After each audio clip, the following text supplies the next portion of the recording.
Olá, senhoras e senhores. Primeiramente, quero desejar a todos um bom dia, uma boa tarde, uma boa noite, independente da hora que você estiver vendo esse vídeo, e me apresentar. Prazer, né? Esse que vos fala é o Deus Saturno, né? Conhecido como Senhor do Tempo, Senhor da Fertilidade, Senhor da Disciplina, Senhor do Contrato, né? Senhor da Aliança, Senhor da regra, Senhor da lei, Senhor da ordem, Senhor também do caos, Senhor da fertilidade, já falei, Senhor do tempo, né? E também, senhoras e senhores, me apresentar como Satanás, como o diabo, como antiga serpente, né? Avisando a todos vocês que nenhuma dessas figuras existem, né? No sentido de serem seres super especiais, super poderosos, uma espécie diferente da espécie humana, dotada de superpoder, como Thor, como Superman, etc. e tal. Não existe, certo? Essas figuras são apenas símbolos e arquétipos, apenas carregam significados. E hoje eu trago Saturno nessa conversa porque eu estou encarnando, né, o meio jurídico, né, da jurisdição, da lei, da ordem, certo? Da aliança, do contrato e principalmente da sabedoria. E ao mesmo tempo encarno a figura de Satanás e diabo, a serpente, para me colocar como opositor ao reino dos céus, opositor ao reino de Yahvé, às leis de Moisés, a todo esse movimento, esse grupo político religioso, certo?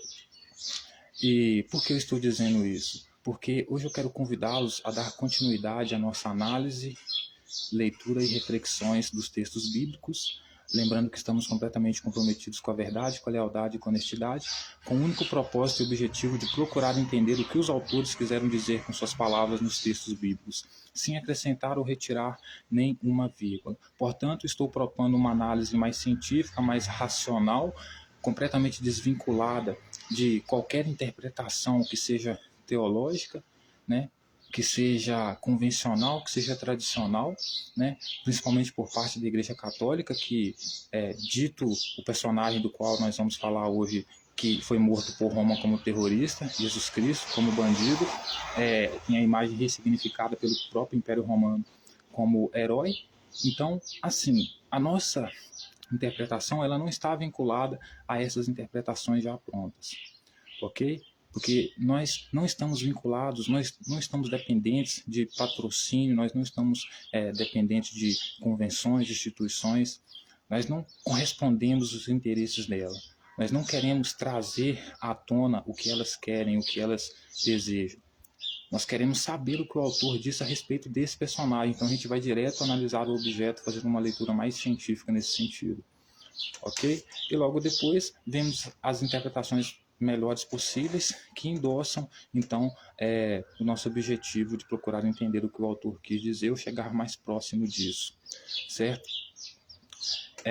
Hoje, senhoras e senhores, então, dito isso, né, eu quero antes fazer uma pergunta, né, deixar como reflexão aqui, antes da gente começar então a nossa leitura e a nossa análise, oferecer um café a todos. Dizer que quando eu digo bom dia, eu estou dizendo o diabo é bom, porque bom diabo, entendeu? Então diabo é bom diabo. Brincadeiras à parte. Mas enfim, a reflexão que eu quero deixar aqui hoje, antes da gente começar a nossa análise do texto, e assim, eu quero já no ponto de partida, né, de ponto de partida, deixar, né, não só essa introdução aqui, mas essa pergunta, essa reflexão em cima dessa pergunta aqui, porque para a gente poder refletir a respeito, né, das questões, né, que são bíblicas, mas que estão ligadas à realidade, né? Porque a gente vê muita coisa que acontece na Bíblia acontecendo, refletindo nos dias de hoje. Em que sentido que eu estou falando? Pessoas que são desde pequenas entregues a uma certa religião, uma certa doutrina, como Jesus foi, né, no judaísmo, para a vertente mais, como é que eu posso dizer, radical, pela mãe dele, né, num culto, num ritual lá, o próprio texto diz, quando ele era mais novo, a mãe dele, né, consagrou ele nesse sentido, entregou aos deuses. Ou seja, eu quero refletir acerca disso, né, o quão ruim né, o quão desonesto antiético você impor sobre uma criança uma personalidade, uma doutrina, uma crença, quando ela ainda é criança, né? E quão maldade isso é, fazer isso com a criança, sabendo que ela tem total chances de não conseguir se desvincular desses mitos, dessas falsas verdades, dessas crenças no futuro, né? Amadurecendo as ideias nesse sentido. Porque se formos olhar pelo ponto de vista mais humano, mais científico, mais concreto, mais real, todos nós somos mentes completamente vazias quando nascemos, e a nossa personalidade, nosso caráter ético, moral, tudo isso é construído quando ainda somos pequenos. Então, tudo que vemos e consumimos vai fazer parte da personalidade que nós nos tornaremos no futuro. E essa personalidade, sendo ruim ou boa, pode se potencializar cada vez mais. E por que eu estou dizendo isso, senhoras e senhores? Porque Jesus é o maior exemplo, né, de uma pessoa que foi entregue na mão de grupos religiosos, nesse sentido, e que depois veio se tornar uma pessoa muito desagradável, posso dizer assim, convidando pessoas que andassem com ele a se tornar desagradáveis também aos demais, e não conseguiam nem se dar conta disso, né? Por quê? Porque quando você enfia um monte de coisa na cabeça da criança, quando ela cresce, para ela se desvincular disso é muito difícil. Basicamente vai levar isso para o cemitério, né? Praticamente vai levar isso para o caixão. E, senhoras e senhores, aí eu lhe faço essa pergunta: será que não seria desumano, antiético, impor esse tipo de doutrina, esse tipo de sociedade, né, de modo de sociedade na vida de uma criança, não dando autonomia à criança para escolher o que ela quer seguir de verdade? Porque o que seria mais justo, né? A criança ser educada quando ainda é criança, ter cultura, a melhor cultura possível, e quando crescer, ser ensinada a respeito da religião, então tendo competência intelectual para avaliar o que é bom e o que é ruim para ela, então ela pode, por si própria, escolher se ela vai querer ou não seguir alguma religião. Isso não seria mais ético do que simplesmente fazer de uma criança como é que eu posso dizer, um robozinho, né? Das suas crenças, das suas convicções, da sua visão de mundo, do seu ponto de vista, né?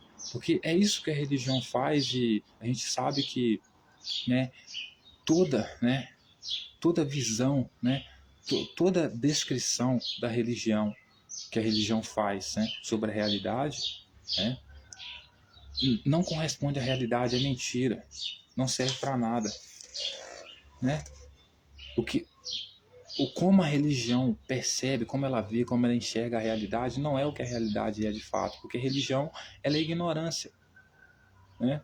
Na maioria das vezes. Não, o sol não é um deus, certo?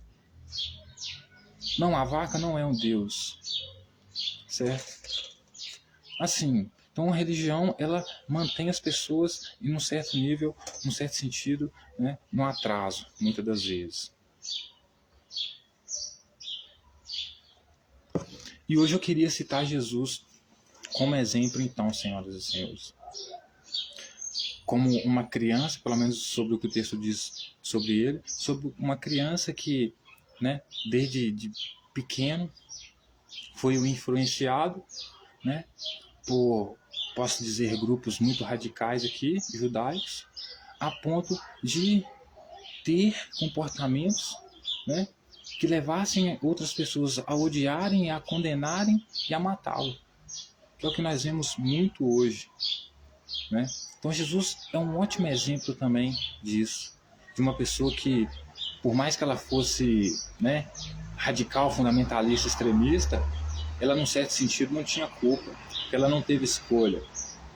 Ela é tipo aquela música lá assim, ó, dos rappers, né? E aquele que tá na função, se referindo ao tráfico, né?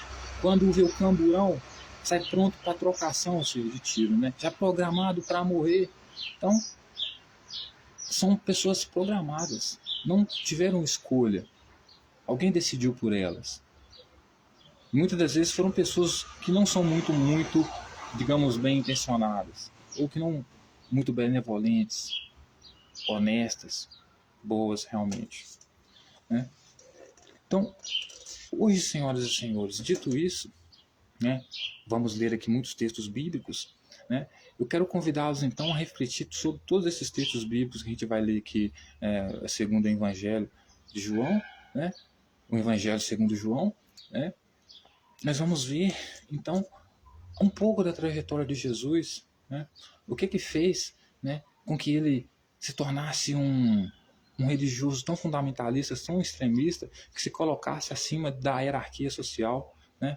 Acima da ordem social, do que já estava estabelecido, né? O que aconteceu com a cabeça dele, né?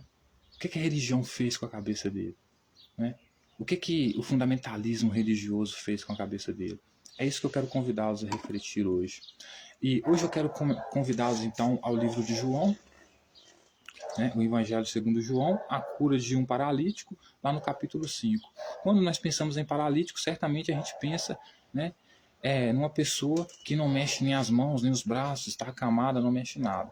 Mas a cura desse paralítico aqui é um pouco interessante, porque paralítico nem sempre é a pessoa que está totalmente imobilizada, né, que não mexe nada. Esse paralítico é uma pessoa que só tem uma parte do corpo paralisada. Pode ser só um braço, ou os dois braços, só uma perna, ou as duas pernas.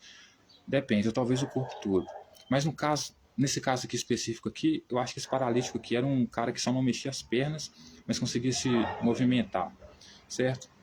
E eu queria falar a respeito da cura desse paralítico aqui, porque aqui eu vou pegar, né, mais sobre o comportamento de Jesus para vocês entenderem o perigo que é, né, uma pessoa que não tem a chance de escolher, né, o que é bom e o que é mal para ela, qual caminho seguir.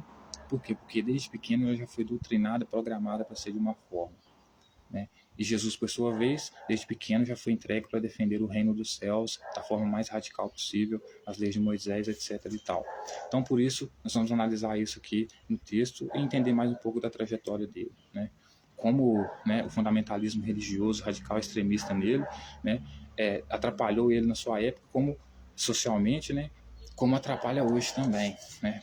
Tanto que os evangelistas, né, os pregadores aí que pregam em praça pública muitas das vezes são muito desagradáveis, inclusive, né? Vincula todo mundo à religião deles, certo? Então todo mundo é pecador, todo mundo tem que se arrepender. Ninguém é obrigado, né, a aceitar isso. Mas enfim, no capítulo 5, a partir do versículo 1, vai falar da cura de um paralítico. Vamos lá. Passadas essas coisas, havia uma festa dos judeus e Jesus subiu para Jerusalém. Ora, existe ali junto à porta das ovelhas um tanque chamado em hebraico Betseba, o qual tem 5 pavilhões. Neste jazia uma multidão de enfermos, cegos, coxos, paralíticos, esperando que se movesse a água, porquanto um anjo descia em certo tempo, agitando aí o primeiro que entrava no tanque, uma vez agitada, a água sarava qualquer doença que tivesse. Estava ali um homem enfermo, havia 38 anos. Jesus, o vendo deitado e sabendo que estava assim, havia muito tempo, perguntou-lhe: queres ser curado? Respondeu-lhe o enfermo: Senhor, não tenho ninguém que me ponha no tanque quando a água é agitada, pois enquanto eu vou, desce outro antes de mim. Então, vamos aqui parar até aqui para a gente ir refletindo. Então, senhoras e senhores, havia uma festa dos judeus, né? E Jesus pega e sobe lá para Jerusalém nessa festa que estava tendo lá, né? E lá tinha um lugar lá que tinha um coxo, aonde tinha uma multidão de pessoas neste lugar que esperavam um anjo que descia de tempos em tempos balançar aquele coxo lá, né? E dentro dessa multidão tinha paralíticos, enfermos e coxos, e todos eles, né, corriam para poder chegar e pular naquele tanque para ser curado. Por quê? Porque o próprio texto vai dizer que de vez em quando o anjo vinha para balançar o tanque e o primeiro que pulasse no tanque enquanto o tanque estava sendo balançado, esse era curado das suas enfermidades. Claro que isso para mim não existe cura nesse sentido, mas vamos prestar atenção na narrativa do texto, certo?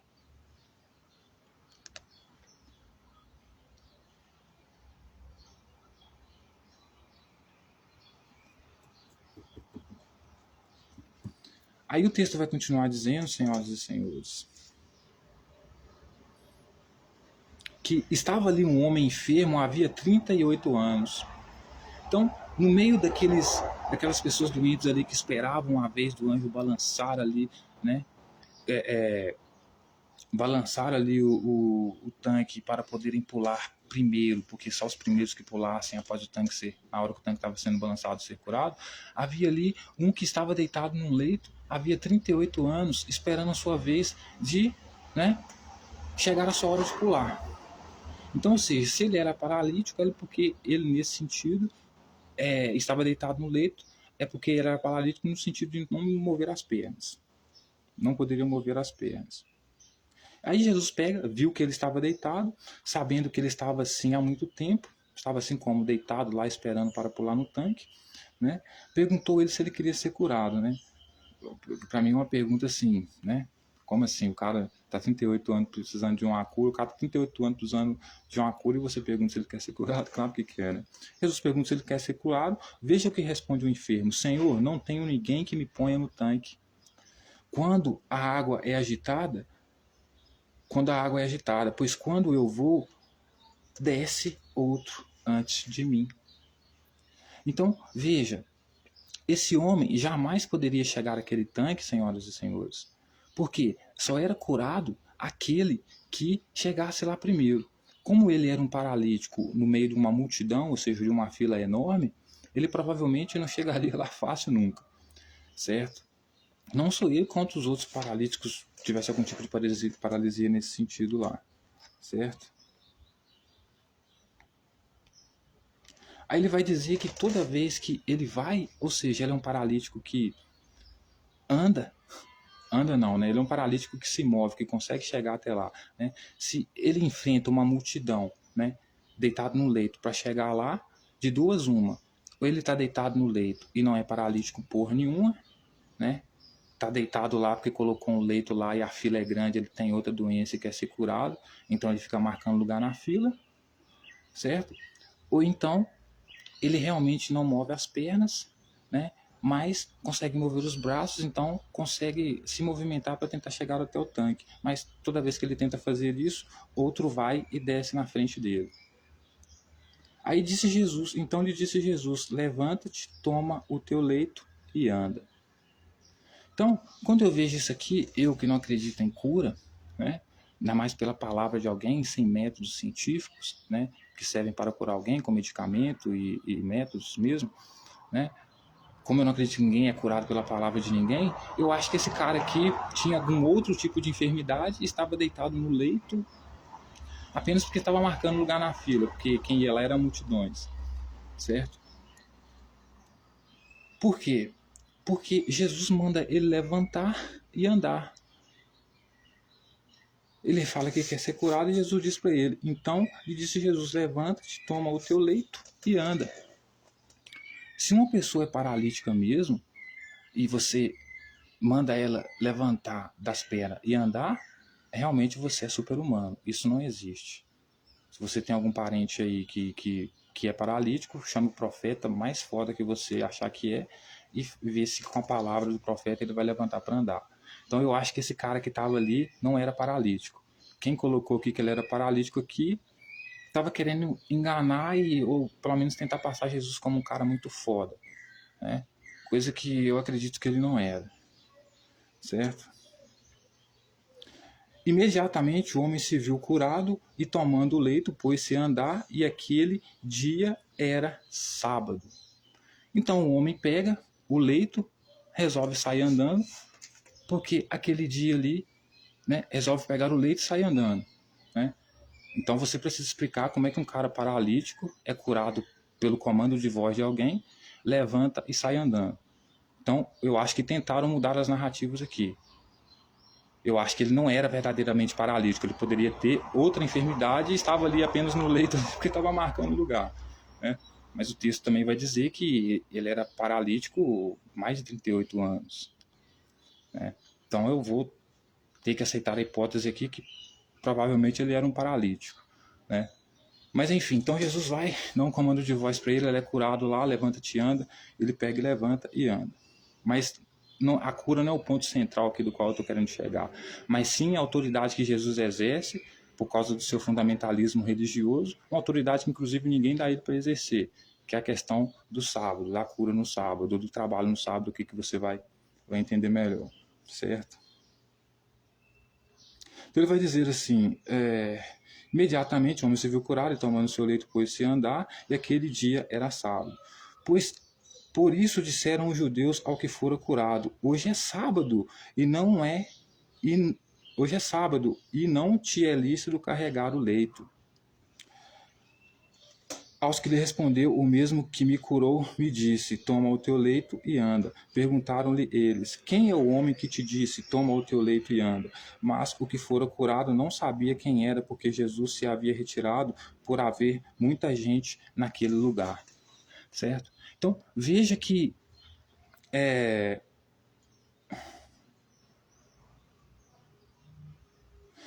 os judeus chegaram perto dele, né, e perguntaram para ele por que ele estava trabalhando no dia de sábado, porque não era lícito trabalhar dia de sábado.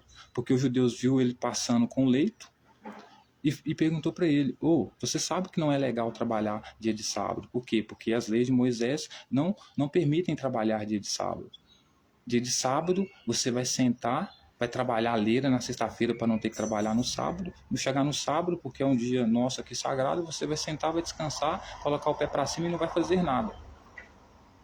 Quase como o domingo para os católicos, certo? Então, o problema, eles provavelmente, esse homem pegou o leito e começou a andar para lá e para cá, os judeus vendo ele andando com o leito para lá e para cá, por tradição, não ver ninguém fazendo nenhum tipo de atividade nesse sentido, carregando coisas para lá e para cá, por ser dia de sábado, por ver ele carregando leito para lá e para cá, acha que ele está trabalhando e questiona ele, por que você está trabalhando? Não é lícito, não é legal trabalhar dia de sábado. Tu é judeu ou não é? Conhece a lei de Moisés ou não conhece? Certo? Aí ele vai e responde, né? O mesmo que me curou me disse, toma o teu leito e anda. Né? Então ele fala assim, não, olha só, aquele que me curou falou para mim pegar o meu leito e andar. Aí eles vão perguntar para ele, quem é o homem que te disse, toma o teu leito e anda? Mas o que fora curado não sabia quem era, porque Jesus se havia retirado por haver muita gente naquele lugar. Então, Jesus se retirou porque tinha muita gente naquele lugar, né? Só que aí o texto vai continuar dizendo que mais tarde Jesus o encontrou no templo e lhe disse, olha, que já estás curado, não peques mais, para que não te suceda coisa pior. Então, ou seja, quem que mandou ele levantar e sair com leito? Foi Jesus. O fato dele ter andado e sair com leito fez com que os judeus achassem que ele estava trabalhando no sábado, porque com certeza ele não pegou o leito e foi direto para casa, ficou andando para lá e para cá com leito. Então acharam que ele estava trabalhando. Aí ele disse que Jesus curou ele, mas ele não sabia quem era Jesus, porque Jesus já tinha se retirado. Aí no mesmo dia Jesus topa com ele no templo e fala com ele que já que ele está curado, não é para ele pecar mais, para que não aconteça, não suceda coisa pior para ele. O que Jesus está querendo dizer para ele aqui? Olha só, eu mandei você andar no sábado, eu mandei você pegar os seus negócios e andar, você está sendo acusado aí, basicamente, de estar trabalhando no sábado. Agora, aproveita que você está curado, não peques mais. Ou seja, ele estava sendo acusado pelos judeus de pecado porque os judeus achavam que ele estava trabalhando porque ele estava andando com leito para cima e para baixo. Então Jesus basicamente está falando com ele, não peques mais, ou seja, não trabalhe no sábado para que coisa pior não te suceda. Então o mesmo cara que mandou ele pegar o leito, né, e sair andando com leito, né, é o mesmo cara que disse para ele não pecar mais para que não sucedesse coisa pior para ele. Enquanto o pecado que provavelmente ele estaria sendo acusado ali, pelo menos pelos judeus naquele dia, era de que? Estar trabalhando no sábado. Não de ser curado, mas de estar trabalhando no sábado. Então, Jesus, ele era um cara tão radical e tão fundamentalista que ele era a favor da lei para aqueles que eram os dele, ele era a favor de quebrar a lei para aqueles que eram do dele, mas aqueles que eram que não era discípulo dele, que era escolhido por ele a dedo, tinha que cumprir a lei. Então, basicamente aqui, Jesus está basicamente confirmando o que ele disse em outros capítulos: eu não vim para abolir a lei, eu vim para cumprir a lei, não vim para mudar um versículo da lei. E a lei, inclusive, de Moisés, que não deixa trabalhar no sábado. Certo? Então ele diz, mais tarde Jesus encontrou ele no templo e disse: olha que já estás curado, não peques mais. Então, já que eu já te curei você, mandei você pegar seu leito e andar, né? Curou meu ovo, né? Mas aqui o narrador narra essa questão aqui para mostrar que Jesus se colocava acima do sábado. Por quê? Porque você vai ver textos em que os fariseus perguntam para Jesus assim: você está mandando seus discípulos colher graveto no dia de sábado? Você sabe que não é lícito trabalhar no dia de sábado. Aí Jesus, na resposta final dele lá, que ele vai falar sobre Davi lá, etc., ele vai falar assim: não, mas veja bem, eu sou o Senhor do sábado. Então, ou seja, os discípulos dele podiam quebrar a lei porque eram escolhidos dele. Então, ele, por ser o Senhor do sábado, acima de todos, ele podia fazer eles trabalharem no sábado, né? Agora, esse cego aqui que ele mandou, né, que ele curou, esse paralítico aqui que ele curou aqui, que está sendo acusado de trabalhar no sábado, ele já vira para o paralítico e fala com ele, né? Porque agora você já está curado, vais e não peques mais, para que não aconteça coisa pior com você, né? Então, veja que Jesus chegou a um nível radical de extremismo, né, religioso tão grande, que ele defendia a lei de Moisés para os outros, mas a tropa dele mesmo quebrava a lei. Porque é isso que a tropa dele fez no dia de sábado, né, que está até nos textos bíblicos também, mandando os discípulos dele colher graveto. Mas se fosse esse homem aqui que ele curou aqui, se estivesse colhendo, trabalhando no dia de sábado, ele deveria tomar cuidado, porque isso aí era pecado e poderia vir coisa pior sobre ele. E principalmente porque Jesus se propunha a trazer um reino do qual ele iria governar, né? Então, mulheres adultas, quem trabalhava no dia de sábado, todos que quebravam a lei de Moisés, então, coitado, iriam morrer, passaram a ser mortos ao fio da espada, né? Aí o texto vai dizer: o homem retirou-se e disse aos judeus que fora Jesus quem havia curado. Então o homem se retirou e disse para os judeus assim: não, foi Jesus que me curou, né? Aí os judeus perseguiam Jesus porque fazia essas coisas no sábado. Então, como eles achavam, eles não prenderam Jesus, não procuravam pegar Jesus porque Jesus estava curando no sábado. Eles queriam pegar Jesus porque eles achavam que aquele cara do leito estava trabalhando, porque eles viam ele carregando o leito, porque achava que Jesus tinha mandado ele trabalhar no dia de sábado. Então eles não queriam pegar Jesus, quando disse que queriam pegar Jesus porque fazia essas coisas, não queriam pegar Jesus pela cura em si, porque a cura é balela, é só retórica. Queriam pegar Jesus por quê? Porque o que o autor está querendo dizer aqui é que Jesus era um cara que colocava as pessoas para trabalhar no dia de sábado, certo? Colocava as pessoas para trabalhar no dia de sábado, enquanto o próprio narrador, no próprio texto, vai dizer que Jesus pede para o homem não pecar mais, por quê? Porque justamente não quer que ele, né, fique trabalhando no dia de sábado, porque Jesus também deve ter topado ele andando para cima e para baixo com o negócio, né? E os judeus perseguiam Jesus porque fazia essas coisas no sábado. Então, ou seja, fazia com que as pessoas ficassem trabalhando no sábado, ou pelo menos o que deu a entender, né? Mas ele lhes disse: meu pai trabalha até agora e eu trabalho também. Ele disse para eles: meu pai trabalha até agora e eu trabalho também. Então, ou seja, ele estava colocando-se acima do sábado.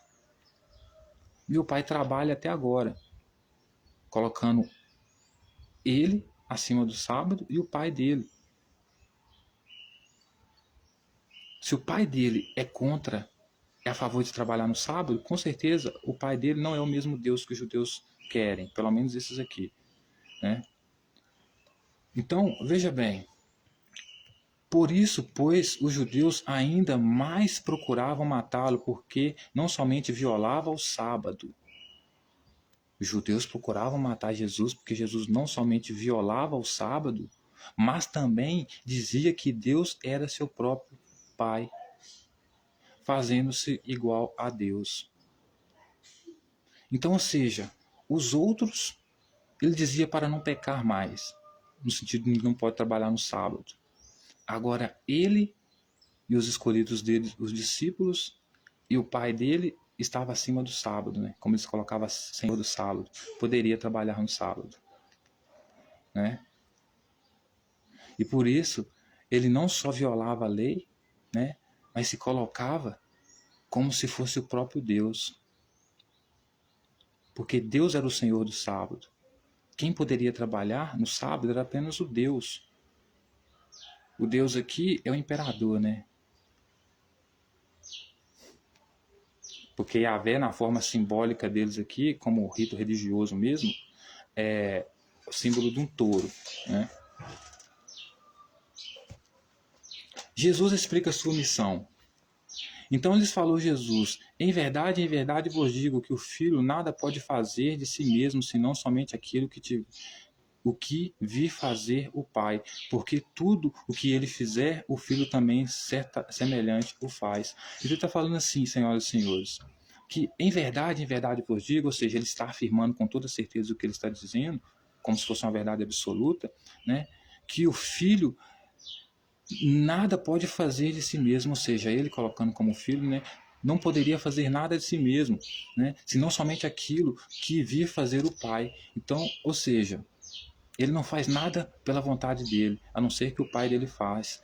Porque tudo o que este fizer, ou seja, tudo que o pai dele fizer, o filho também semelhante o faz, ou seja, ele também o faz. Então ele está dando uma resposta para os fariseus que o pai dele quebra a própria lei do sábado, então por isso ele quebra a lei do sábado. Então, pelo pai dele, o Deus que ele defende ser o Senhor do sábado, e poder escolher quem vai poder trabalhar no sábado ou não, então os discípulos podem trabalhar no sábado, colher graveto, mas o paralítico que ele curou lá não poderia pecar mais, no sentido do contexto de que era trabalhar no sábado. Então ele está basicamente justificando, né? Porque todo aquele que diz que faz em nome de Deus está fazendo em nome de si mesmo, né? Fazendo a vontade de Deus, fazendo a sua própria vontade, né? Então ele quebrava a lei do sábado porque o pai dele quebrava primeiro. Lembrando que o pai dele era quem? O Espírito Santo. Quem era o Espírito Santo? Não era um Gasparzinho, não era o pum de Deus, não era um gás que atravessa a parede, não era nada disso. Como metáforas, né, são linguagem simbólica, o céu, ele reflete, né, ele simboliza, né, ele é a projeção da corte judaica, então todos que estão no céu é projeção da corte, do rei, né, do palácio, né? Então os anjos são soldados, oficiais de justiça, certo? O Espírito Santo é também um salvo. Então aquele que engravidou a mãe de Jesus, né? Que engravidou do jeito normal, fazendo sexo mesmo, que engravidou a mãe de Jesus, né? Que era de carne e osso, Espírito Santo, tá? É só uma linguagem, esse é utilizado como uma figura de linguagem, né? Mas era uma pessoa em si, politicamente falando, certo? Então, quando ele engravidou Maria, né? O que aconteceu? Ele falou que ela daria o filho, né? Ao menino que seria rei dos judeus, né?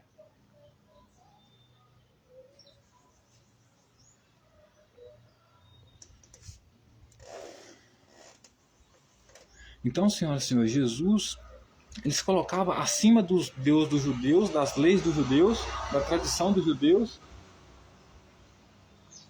deixava com que os seus quebrassem a lei e os outros não. Os outros tinham que seguir, certo? Então ele vai dizer, porque o Pai ama ao Filho e lhe mostra tudo o que faz, maiores obras do que estas lhe mostrará para que vos maravilheis. Então ele vai dizer, o Pai, porque o Pai ama ao Filho e lhe mostra tudo o que faz. Então o Pai ama o Filho, e aqui ele está falando para os judeus, porque ele está colocando-se como o Pai dos judeus, então tudo que ele faz, ele mostra para os filhos dele. Então ele está quebrando a lei do sábado, ele vai mostrar para os judeus que está quebrando a lei do sábado, porque ele ama eles, ele está colocando como se fosse o Pai dos judeus aqui, né? Porque os judeus acham que, dizem que ele está se colocando como o próprio Deus, né? Então seria no caso o Pai dos judeus também. Ele vai dizer, pois assim como o Pai ressuscita o ressuscita e vivifica os mortos, assim também o Filho vivifica aqueles a quem quer. E o Pai a ninguém julga, mas ao Filho confiou todo o julgamento. Então, ele vai dizer que o Pai ninguém julga, né? E aqui se refere aos judeus, porque está se colocando também como Deus dos judeus, né? Então, ele, Jesus, sendo Pai dos judeus, ninguém julga, né? Mas dá poder aos judeus que se considerarem ele mestre e deles e tal, ele vai dar poder para eles julgarem, né? Tanto que ele é isso que ele promete para os discípulos, né? Vou dar a vocês 12 tronos para vocês poderem julgar as 12 tribos de Israel, né? Porque, segundo ele, assim como o Pai ressuscita e vivifica os mortos, assim também o Filho vivifica aqueles a quem quer. Então, quem ele quiser, né, o Filho ele faz viver de novo, né? Então, é a mesma coisa que ele falou com os discípulos, né? Vocês vão sair por aí espalhando o evangelho, né? Espalhando que eu estou trazendo o reino aí. Aqueles que aceitarem vocês, né? Vocês entram, comem com eles, etc e tal. Aqueles que não aceitaram, vocês balançam a poeira do pé no sentido que, igual que Pilatos, né? Eu lavei minhas mãos, vi avisar que o evangelho estava vindo aqui. Aqueles que não aceitassem o filho que somos nós também não está aceitando aquele que vai vir governar com nós. Então, esse será amor, estou lavando minhas mãos. No caso aqui, sacudindo os poeiros, né? Então, esses não vão ser ressuscitados, né, no sentido de nascer de novo, né? Nascer de novo aqui é no sentido de ser um novo homem, né? Se você era pecador, era adúltero, agora no reino de Jesus, que ele está trazendo, você agora, em vez de ser adúltero, você mata a mulher adulta, entendeu? Aí ele vai dizer, e o Pai ninguém julga, mas o Filho confiou o julgamento, a fim de que todos os homens, a fim de que todos honrem o Filho de modo porque honram o Pai. Quem não honra o Filho, não honra o Pai que o enviou. Então ele vai falar que o Pai ninguém julga, né? Então ele vai dizer, eu fazendo o papel do meu, cumprindo a vontade do meu Pai, ele não julga ninguém, mas dá autoridade para me julgar vocês, certo? Mas se vocês me aceitarem, eu vou me tornar basicamente Deus Pai de vocês. Então eu não vou julgar vocês, mas vou dar autoridade a vocês para julgarem os outros. Basicamente nesse sentido, entendeu? Então ele vai dizer que por causa disso que ele está falando, quem não honra ele, não honra o pai dele. E quem não honra o pai dele, portanto, também não honra ele, né? Que foi o pai que enviou, né? Aí ele vai dizer, em verdade vos digo, quem ouve a minha palavra e crê naquele que me enviou, tem a vida eterna, não entra em juízo, mas passou da morte para a vida. Então ele está dizendo que aquele que crê nele, né, que acredita no que ele está dizendo, que se submete a ele, que se humilha a ele como uma criança, que é isso que ele pede para aqueles que seguem ele, né, que se humilhem como uma criança, né, ou seja, que sejam medrosos, infantis perante ele, né, que não questionem, etc. e tal, né. Então ele vai dizer que aquele que crê nele, né, que acredita nele, que acredita que ele vai salvar o judeu, inclusive, ou seja, o cara se coloca acima da tradição do judeu, da lei do judeu, ainda diz que quem crê nele está crendo no pai dele, e porque está crendo no pai dele não vai ser julgado, porque vai ser considerado filho e vai ainda ser dado autoridade para julgar, né? Ou seja, uma mentirada na hora que fala, né? Então aquele que crê nele vai crer naquele que enviou ele e portanto ele vai ter a vida eterna, ele não vai morrer, né? E nem vai entrar em juízo, não vai ser julgado porque aceitou Jesus, né? E então ele passou da morte para a vida. Então, ou seja, se ele não cresce, ele seria morto. Por quê? Porque a tropa de Jesus, dos 144 mil virgens, que estava vindo tomar o poder e trazer o reino dos céus, né? Trazer as leis de Moisés, se não cresce neles, não cresce que eles fossem o foda, os escolhidos, iriam ser mortos. Mas se crescem neles, então eles sairiam da morte, porque a morte já estava preparada para eles, programada para eles, porque eles não criam, eles estavam julgados, mas por eles crerem nele, então eles teriam direito à vida. Humanista ele, né? Só pode ter direito à vida se crer nele, se aceitar ele, né? Ainda bem que vocês entendem sarcasmo. Em verdade vos digo que vem a hora e já chegou em que os mortos ouvirão a voz do Filho de Deus e os que a ouvirem viverão. Então ele vai falar para os judeus que está chegando a hora e é aquela hora, certo? Que já tinha chegado a hora que os mortos ouviriam a voz do Filho de Deus e os que a ouvirem viverão. E quem que eram os mortos que ele estava falando aqui? Os mortos que ele estava falando aqui eram judeus, Por quê? Porque na tradição que Jesus traz de Adão e Eva, todos eles são descendentes de Adão e Eva, são considerados pecadores, são considerados, portanto, mortos, dignos de morte, já preparados para a morte, porque são pecadores. Certo? Então, eles são mortos, mas se eles creem em Jesus, creem que ele foi o Salvador, que ele está acima da lei, acima de tudo, né? Então, eles vão ouvir a voz dele, né? Então, eles que são mortos, né, são os mortos, ouvirão a voz do Filho de Deus, ou seja, eles colocando como rei, porque Filho de Deus é o rei, e portanto ele não é Filho de Deus, certo? Por quê? Porque ele não é rei, porque se Filho de Deus é o rei então, o Filho de Deus é o rei, Deus então é o imperador que coloca o rei lá com poder, né? Então, rei aqui, dos judeus aqui, é Herodes, porque Roma, o imperador romano, colocou ele lá. Então Herodes é realmente filho de Deus, é um rei estabelecido de forma legítima lá, como é na monarquia. Agora, Jesus não é filho de Deus. Por quê? Porque ele não é filho de Deus, do rei, ele não é filho do imperador, certo? Ele não é filho de Deus porque ele não é rei, não é filho do imperador, certo? Ele é no máximo filho de dois camponeses, Maria e José. Então, para você ver, quando você entrega uma criança a uma doutrina religiosa, como essa doutrina religiosa pode alucinar essa criança, a ponto dela ficar que nem o Henrique Cristo aí, achando que é o Cristo, né? E outras coisas demais aí, né? Então ele vai dizer que aquele que ouvirem os mortos, né, que são os judeus ali que estão ali, ele está se referindo aos judeus ali, eles vão ouvir a voz do Filho de Deus, ou seja, a voz do rei deles, colocando como o rei deles, né? E os que ouvirem a voz dele, ou seja, os que ouvirem viverão, e os que não ouvirem? Se não ouvirem é porque não creram, e se não creram, morrerão, porque o próprio Jesus se encarrega disso, certo? De matar. Aí ele vai dizer, porque assim como o Pai tem a vida em si mesmo, também concedeu ao Filho ter vida em si mesmo. Então ele está dizendo que o Pai dele, como eu disse, o Espírito Santo, tem vida em si mesmo.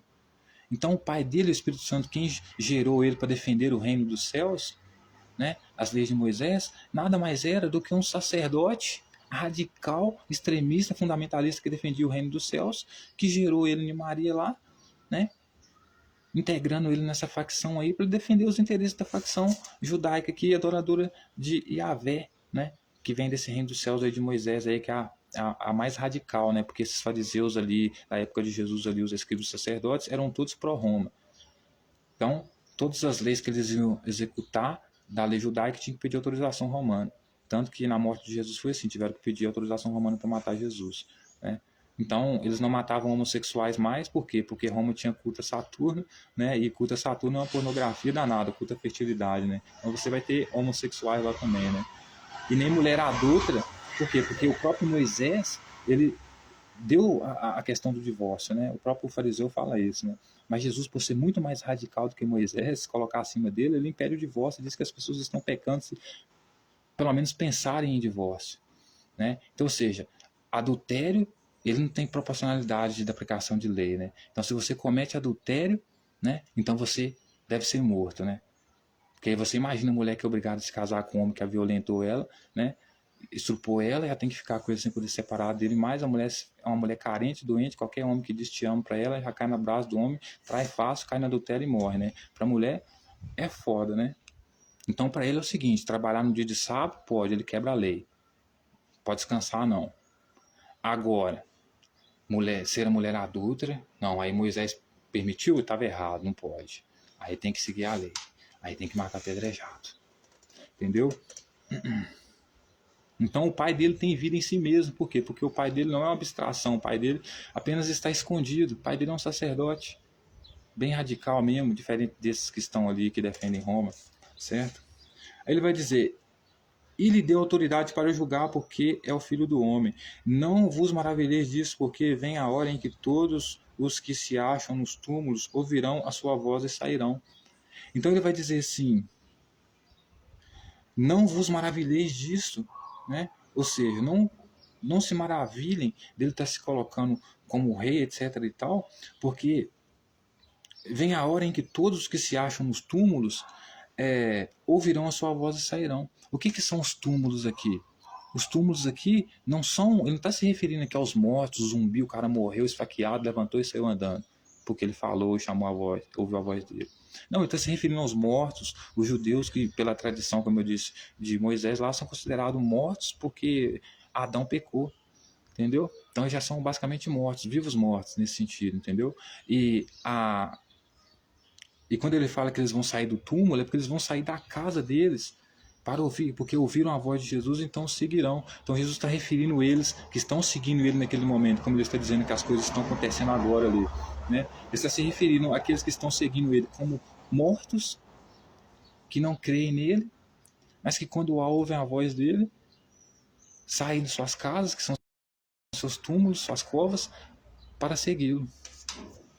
Entende?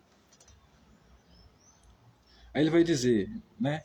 Os que tiverem feito o bem para a ressurreição, os que tiverem feito o bem para a ressurreição da vida, os que tiverem praticado o mal para a ressurreição do juízo. Então ele vai dizer o seguinte: olha só, quando eu chegar, eu já cheguei, a hora é agora, vocês ouvirão minha voz, seus mortos, referindo-se aos judeus, pecadores, sairão de dentro de suas casas, né? E aquele que tiver feito o bem, né?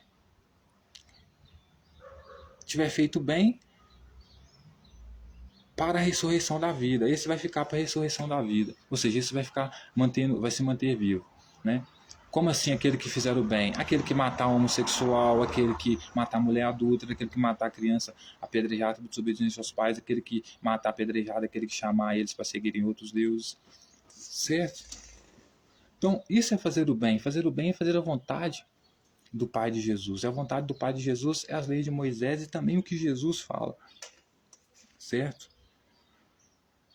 E os que tiverem feito o mal, ou seja, que tiverem sido homossexuais, que tiverem sido adúlteros, que não tiverem matado mulheres adúlteras, que não tiverem matado homossexuais, que não cumpriram as leis, certo? De Moisés, essas que Jesus defende, então esses vão pagar. Está basicamente ameaçando aquela multidão ali.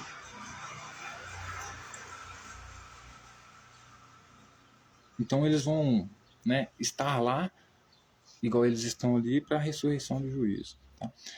E nada posso fazer de mim mesmo na forma em que eu nada posso fazer de mim mesmo. Na forma porque ouço, julgo. O meu juízo é justo, sim, porque não. O meu juízo é justo, porque não procura a minha própria vontade, sim daquele que me enviou. Então o juízo dele é justo. O juízo que ele vem trazer é justo. Matar homossexual é justo. Matar mulher adulta é justo. Matar criança desobediente aos pais é justo. Matar uma pessoa que te chama para seguir um Deus diferente, apedrejado, é justo. Certo? Se eu testifico a respeito de mim mesmo, o meu testemunho não é verdadeiro. Outro é o que testifica a meu respeito, e sei que é verdadeiro o testemunho que ele dá de mim.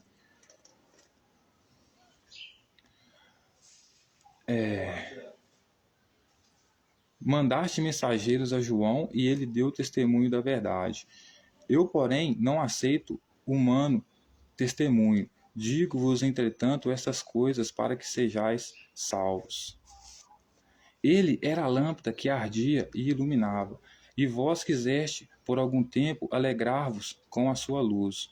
Mas eu tenho maior testemunho do que de João, porque as obras que o Pai me confiou para que eu as realizasse, essas que eu faço testemunho a meu respeito, de que o Pai me enviou. Então ele vai dizer que ele é maior do que João, certo? E que as obras que ele faz é as obras que o pai dele mandou ele fazer. E, portanto, ele é ainda uma luz para iluminar as pessoas melhor do que João. Né? Agora não dá não, velho. Aí ele vai continuar dizendo: o Pai que me enviou, esse mesmo é que tem dado testemunho de mim. Jamais tendes ouvido a sua voz, nem visto a sua forma. Então, perceba que esse Pai que Jesus diz que está fazendo as obras dele, né, não é o mesmo Pai que os judeus conhecem. Não é o mesmo Deus que os judeus conhecem. Porque ele vai dizer que o Pai que enviou ele, esse mesmo é o que tem dado o testemunho dele. Que os judeus jamais tinham ouvido a voz dele e nem visto a sua forma. Se ele estivesse se referindo à forma simbólica de Yahvé, conforme os judeus conheciam, ele estaria se referindo à figura de um touro. Porque é assim que alguns judeus da tribo de Judá reconheciam a imagem de Yahvé, como um touro. Por isso eles parecem muito com alguns hindus, né? Aí ele vai dizer, também não tendes a sua palavra permanente em vós, porque não credes naquele quem ele enviou. Então, os judeus não creem em Jesus, porque eles não têm a palavra que Jesus prega neles. Então, eles não acreditam no que Jesus fala. O que Jesus fala para eles não faz nenhum sentido, né? Aí ele vai dizer, examinai as Escrituras, porque julgais ter nelas a vida eterna, e são elas mesmas que testificam de mim. Contudo, não quereis vir a mim para teres vida. Então ele vai dizer que eles examinam as Escrituras, ou seja, a Torá, né? Porque eles julgam ter vida eterna nela, mas são elas mesmas que testificam a ele. Contudo, não quereis vir a mim para teres vida. Eu não aceito glória que vem dos homens. Sei, entretanto, que não tendes em vós o amor de Deus. Então, o que é o amor de Deus que eles não têm neles? Ele diz que o pai ama seu filho. Então, o amor de Deus que eles não têm neles é o amor por Jesus. Então, assim, eles não têm amor por Jesus, né? Eu vim em nome de meu pai e não me recebeis. Então, ou seja, eu vim em nome de quem? Do meu pai. Ou seja, Jesus falou o nome do pai dele e eles não receberam. E se outro em seu próprio nome, certamente...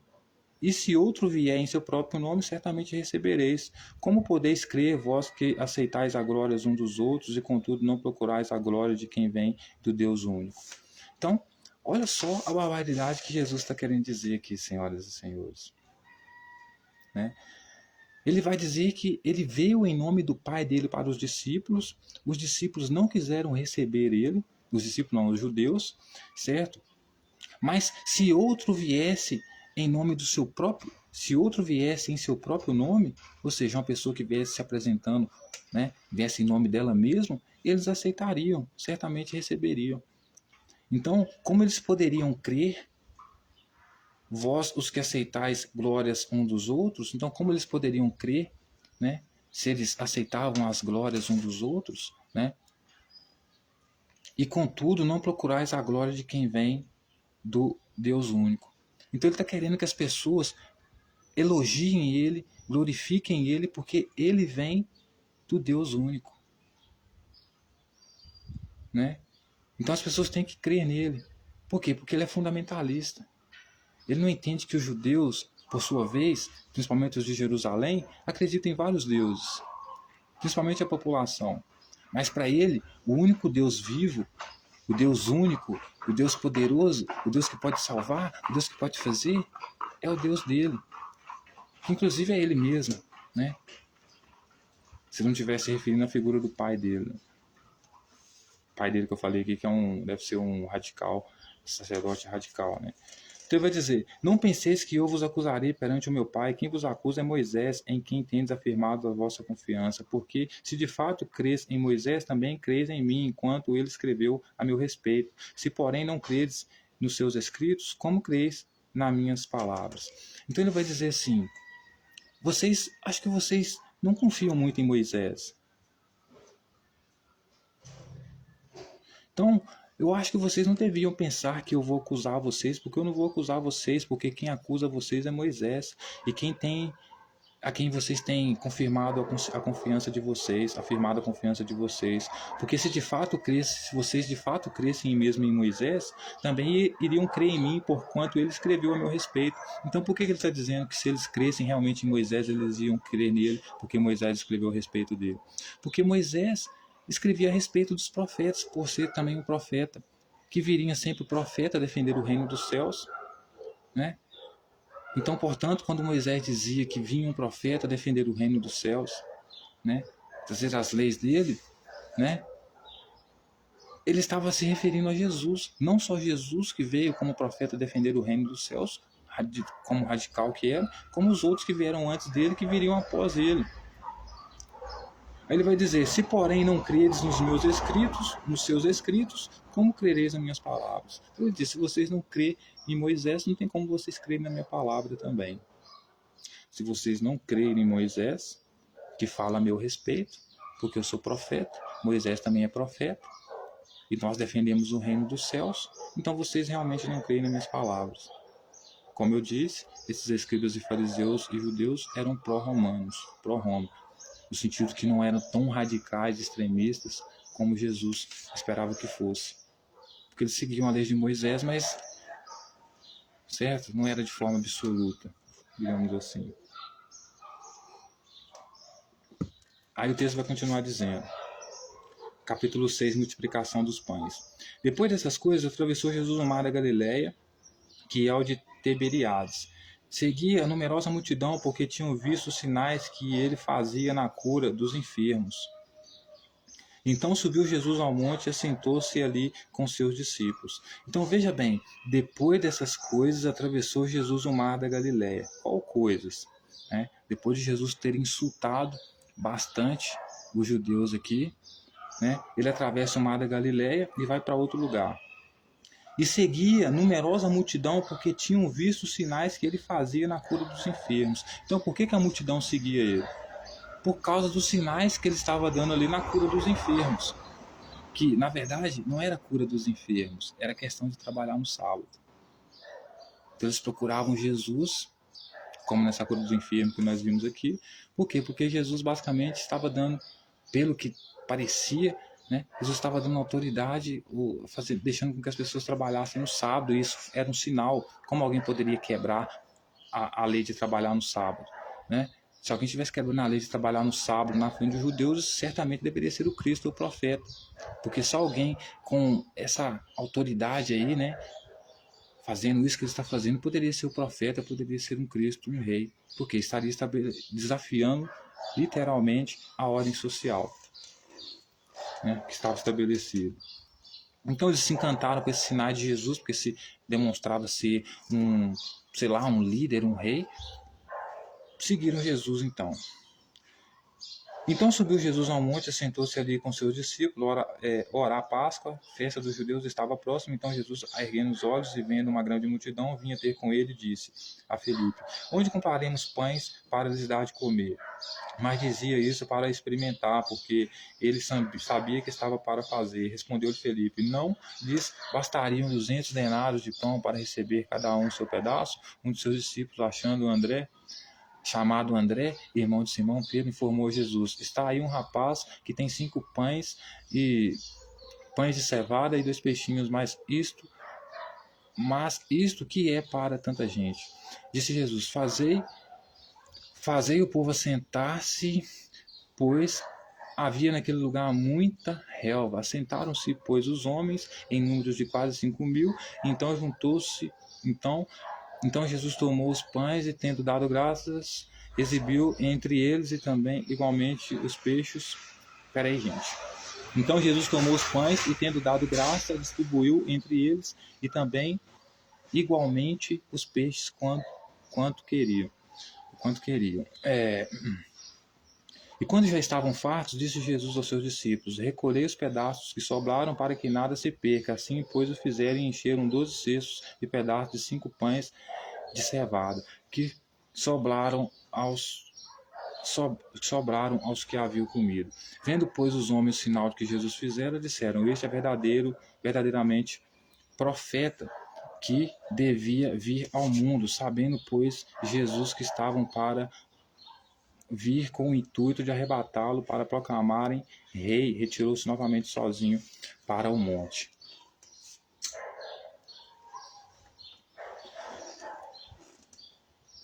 Então o texto vai dizer que Jesus tinha falado aquele monte de bobagem lá para os judeus. Os judeus começaram a ver que ele estava dando alguns sinais de realmente ter alguma autoridade, ou tentar exercer alguma autoridade ali. Resolveu ir para um lugar onde ele estava, para ver se ele dava mais sinais. Jesus viu que ele estava vindo, perguntou para um dos seus amigos se tinha algum dinheiro para comprar pão para eles, Aí encontrou um cara que tinha 2 pães lá e 5 pães e 2 peixinhos lá, multiplicou o pão, não fala que ele fez milagre, só fala que ele multiplicou o pão, não sei o que ele fez lá, que ele arrumou, que ele conseguiu alimentar aquela multidão lá, do qual ele tinha dado basicamente um sermão. Aí acabou sobrando pão, ele pegou o pão, levou a sobra do pão, né? E aí o pessoal vendo que Jesus havia alimentado eles com pão, né? Começaram a pensar o quê? Que ele verdadeiramente, né? Este verdadeiramente é o profeta que devia vir ao mundo. Então, como Moisés era profeta e fez descer maná do céu para alimentar o povo, né? Eles, por verem Jesus alimentar eles, começou a achar que Jesus era um profeta como Moisés. Por quê? Porque era isso que o profeta Moisés havia feito, alimentado o povo, né? Então, senhoras e senhores, o texto vai dizer que, sabendo Jesus que estavam para ir com o intuito de arrebatá-lo para proclamarem rei, ou seja, eles queriam pegar Jesus para proclamar Jesus rei, Jesus se retirou novamente sozinho para o monte. Então, ou seja, o povo queria proclamar Jesus como o rei deles, justamente por quê? Porque Jesus deu a eles coisas de comer, certo?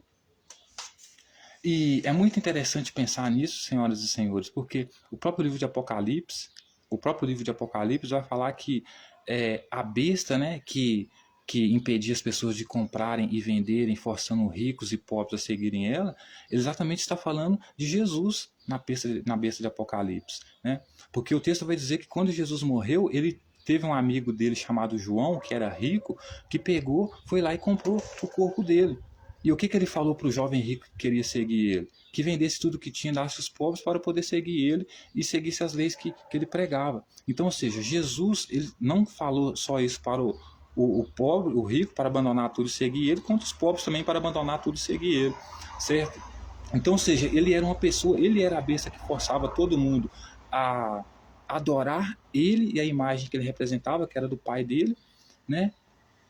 E forçava ricos e pobres, né, a adorá-lo e colocarem a marca dele, porque foi isso que ele fez com os 144 mil virgens, talvez essa multidão que ele alimentou aqui, né, marcou essa multidão de 144 mil virgens aqui, que começou a adorar ele porque ele deu comida para ela, né.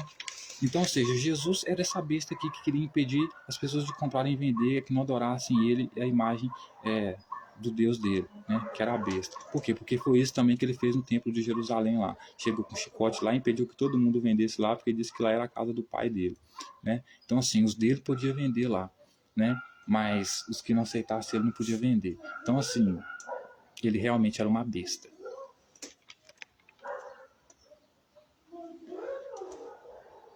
Então o povo começou a seguir Jesus porque começou a achar que Jesus iria alimentar eles como Moisés fez descer maná do céu para poder alimentar eles na época de seus pais, certo? Aí Jesus, o pão da vida, né? Versículo 22. No dia seguinte, a multidão que ficara do outro lado do mar notou que ali não havia senão um pequeno barco. Então, no dia seguinte, a multidão que ficara do outro lado do mar notou que ali não havia senão um pequeno barco, que Jesus não embarcara nele com seus discípulos, tendo estes partido só. Entretanto, outros barquinhos chegaram de Tiberiade, perto do lugar onde comeram o pão, tendo o Senhor dado graça. Então, perto do lugar onde eles comeram o pão, olha que interessante, né, que eles se alimentaram, parou um barquinho lá, né? Quando, pois, viu a multidão que Jesus não estava ali e nem seus discípulos, tomaram um barco e partiram para Cafarnaum à sua procura. E, tendo-o encontrado do outro lado do mar, lhe perguntaram: Mestre, quando chegastes aqui? Respondeu-lhes Jesus: em verdade vos digo, vós me procurais não porque viste sinais, mas porque comeste os pães que vos fartaste. Então, ou seja, a mesma multidão que Jesus alimentou, no outro dia volta para ver se Jesus estava no mesmo lugar, percebe que Jesus não estava lá porque tinha partido com seus discípulos só, pega um barquinho e vai para Cafarnaum, onde Jesus está, né?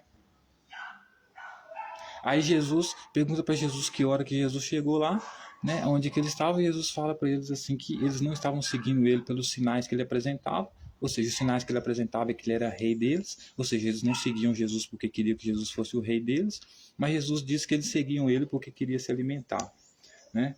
porque estava a fim de comer o pão que eles comeram até fartar, até porque talvez sabiam que Jesus, né, levou um restinho do pão que sobrou, não foram lá para aproveitar um pouco da janta, né?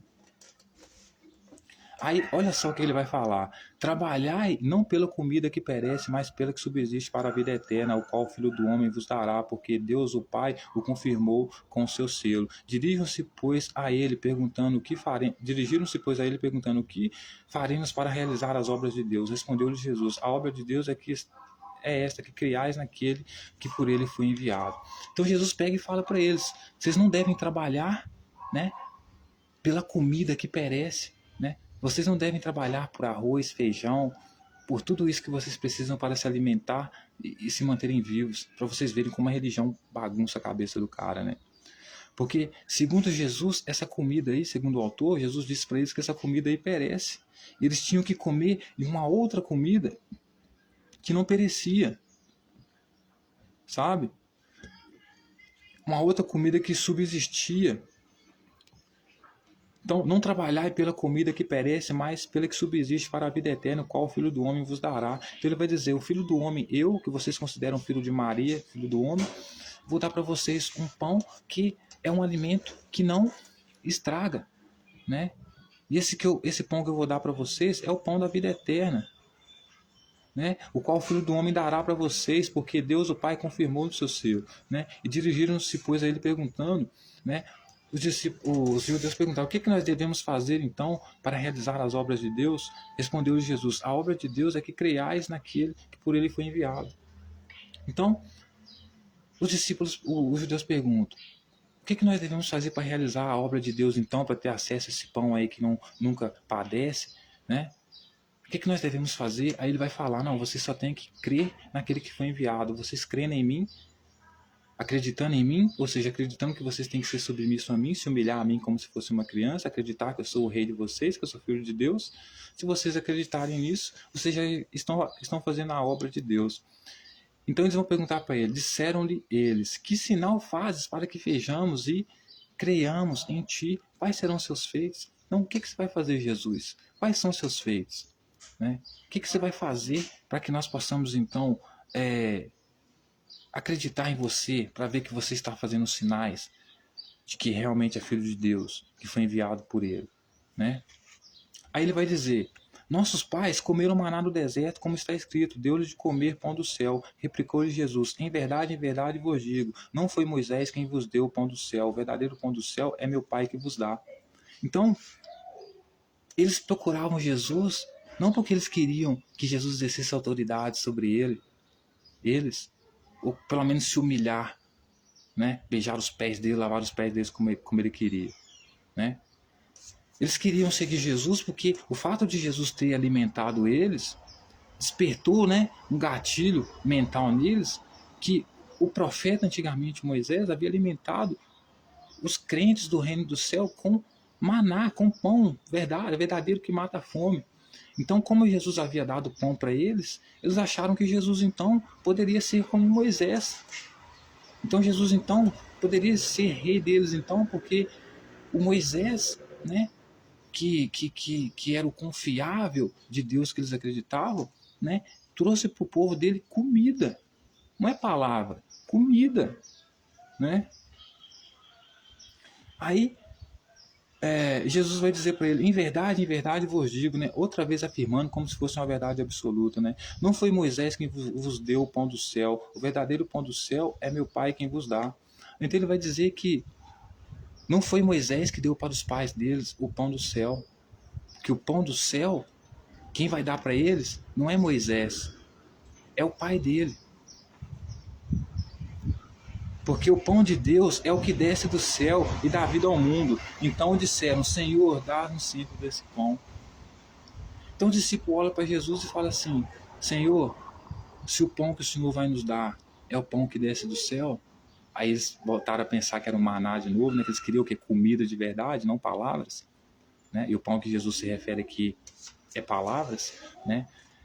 Ele falou: então, me dá desse pão então, Jesus. Porque Porque o pão de Deus é o que desce do céu e dá vida ao mundo. Então eles falam, então me dá desse pão, então, Jesus. Nos dá sempre desse pão. Né? Aí declarou-lhes, pois, Jesus, eu sou o pão da vida, o que vem a mim jamais terá fome, o que crê em mim jamais terá sede. Porém, eu já vos disse que, embora tenhais visto, não credes. Todo aquele que meu Pai me dá, esse virá a mim, e o que vem a mim, de modo nenhum lançarei fora, porque eu desci do céu, não para fazer a minha própria vontade, sim a vontade daquele que me enviou. A vontade de quem me enviou é esta, que nenhum eu perca de todos que me deu. Pelo contrário, eu ressuscitarei no último dia, e de fato a vontade do meu Pai é que todo homem que vir o Filho do Homem nele crer tenha a vida eterna, e eu ressuscitarei no último dia. Então, os discípulos pedem para Jesus, ô Jesus, se o pão que você vai nos dar é o pão que desce do céu, né? E o pão que foi dado para os nossos pais também é um pão que desce do céu, então eu suponho basicamente que esse pão aí seja comida, e vai sempre matar a nossa fome, então eu quero desse pão para sempre. Aí Jesus, desagradável do jeito que é, fala para eles que o pão que vai descer do céu, que vai dar a vida eterna para eles, é ele. E aqueles que o Pai dele deu a ele, ele jamais vai lançar fora, porque eles vão ir até ele. E ele vai curar eles e ressuscitar eles no terceiro dia. O que significa isso? Fazer com que, ressuscitar e fazer com que essas pessoas, esses judeus, então nasçam de novo. Se tornem basicamente clones de Jesus, uma imitação de Jesus. Né? Então, ele é o pão do céu por causa disso. Porque ele vai fazer com que as pessoas, senhoras e senhores, absorvam suas palavras, o seu conhecimento, a sua doutrina, e isso será o pão que vai alimentar elas. Na lógica imbecil de Jesus, as palavras dele fortalecem mais essas pessoas do que o pão verdadeiro que alimenta a comida, que desceu do céu, entre aspas, para o povo de Moisés. Enviado pelo mesmo Deus que, segundo Jesus, era o mesmo Deus dele, de Moisés, etc. e tal. Aí ele vai dizer a murmuração dos judeus. Murmuravam, pois, os judeus, porque disseram, eu sou o pão que desceu do céu, e diziam, não é este Jesus, o filho de José? Acaso não lhe conhecemos o pai e a mãe? Como pode agora dizer que desceu do céu? Respondeu-lhe Jesus, não murmureis entre vós, ninguém pode vir a mim se o Pai que me enviou não trouxer, e eu ressuscitarei no último dia. Está escrito nos profetas, e serão todos ensinados por Deus, portanto, todo aquele que vem da parte do Pai tem ouvido e aprendido, esse vem a mim. Então os judeus começaram a murmurar, né? A questionar, né? A zombar, né? Porque Jesus dizia que ele era o pão que desceu do céu, né? Aí disseram entre eles, mas esse aí não é o filho de José? Não é o filho de Maria? Acaso nós não conhecemos ele? Os pais deles não são camponeses? Né? Nós conhecemos o pai e a mãe dele. Como ele vai dizer para nós que desceu do céu? Por quê? Porque para descer do céu você tinha que ser, no mínimo, rei. E o rei aqui é o Filho de Deus. O Filho de Deus do qual Jesus se declarava, para ser filho de Deus, tinha que ser rei. E quem dá autoridade ao rei é o imperador. E os pais de Jesus não eram imperadores, portanto não eram deuses. Então, Jesus falar que ele é o pão que desce do céu, no sentido de que ele é a palavra, ele é a lei, ele é a ordem, o pessoal olha para ele e fala, bolhufas, não é nunca. Você é filho de José, você é filho de Maria, você não é o pão que desce do céu. Você não é o pão que vai salvar, não é você que vai salvar a gente. Aí ele vai responder-lhe Jesus, não murmureis entre vós, ninguém pode vir a mim se o Pai que me enviou não trouxer, e eu ressuscitarei no último dia. Então Jesus fala assim, não, vocês não murmurem entre vocês. Aquele que o Pai me deu, ele vai vir a mim. E o que o Pai deu ele foi os 144 mil virgão lá. Né? E esse que vier a mim, eu vou ressuscitar ele no terceiro dia.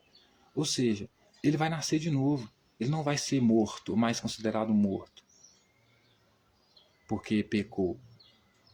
Ele não vai mais pecar, ele não vai mais adulterar, por quê? Porque no terceiro dia eu vou ressuscitar ele, vou fazer ele nascer de novo. Por quê? Porque no terceiro dia ele achava que iria reinar. Né?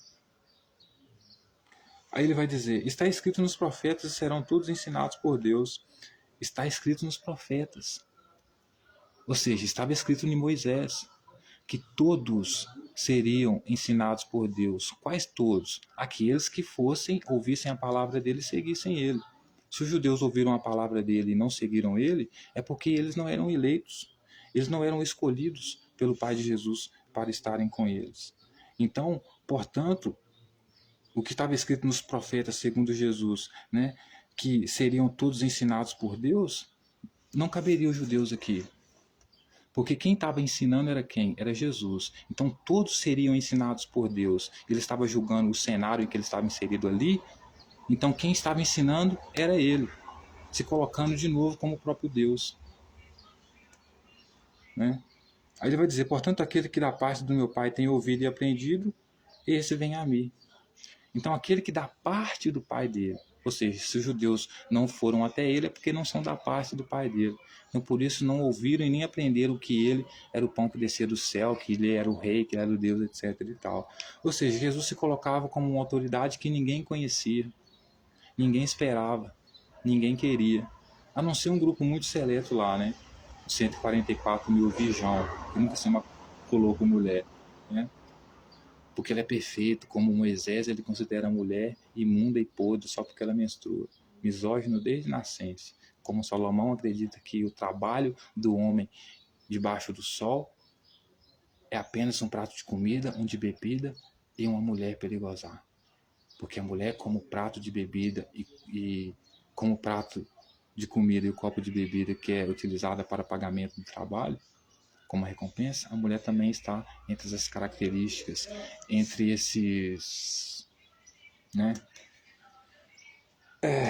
Aí ele vai continuar dizendo, não que alguém tenha visto ao Pai, salvo aquele que vem de Deus, este tem visto. Em verdade vos digo, quem crê tem a vida eterna. Eu sou o pão da vida, e vossos pais comeram o maná do deserto. Então ele vai dizer para os judeus que não é que alguém tenha visto o pai dele, porque ninguém viu o pai dele.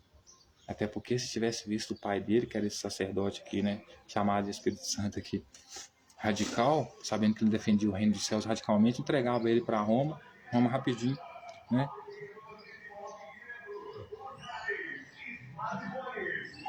Em verdade vos digo, quem crê nele tem a vida eterna. Então ele vai dizer, eu sou o pão da vida. Os vossos pais comeram o maná no deserto e morreram.